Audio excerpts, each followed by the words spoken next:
ধরুন কেউ আপনাকে চোর বলে সম্বোধন করলো, তখন আপনার কেমন লাগবে? নিশ্চয়ই খুব খারাপ লাগবে। খুবই স্বাভাবিক ব্যাপার। এবার কিছুদিন পরে চোরদের ধরার জন্য, তাদেরকে শাস্তি দেওয়ার জন্য কিছু আইন প্রণয়ন করা হলো। তখন আপনি সেই আইনের বিরুদ্ধেই কথা বললেন বা প্রতিবাদ জানালেন। তাহলে এতে করে কি দাঁড়ালো? হয় আপনি চোর, নয়তো আপনি চোরদের পক্ষে, যে কোনো একটা। তো সচিবালয়ে যা ঘটছে বর্তমানে, সেটা সেরকমই একটি ঘটনা। এত বছর ধরে যেসব আমলা, কর্মকর্তা, কর্মচারীরা দুর্নীতি করে এসছে, সেই সব দুর্নীতিকে রুখে দেওয়ার জন্য, ভাঙার জন্য বর্তমান অন্তর্বর্তীকালীন সরকার একটি আইন পাশ করেছেন। যে আইনের মাধ্যমে কোনো কর্মকর্তা, কর্মচারী কাজে ফাঁকি দিতে পারবে না।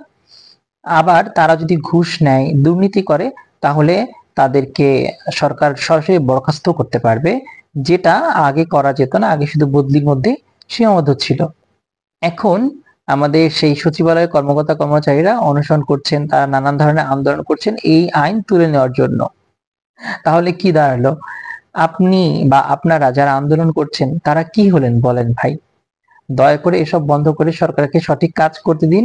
নিজে দুর্নীতি মুক্ত থাকুন, আর দুর্নীতি মুক্ত দেশ গড়তে সরকারকে সহায়তা করুন।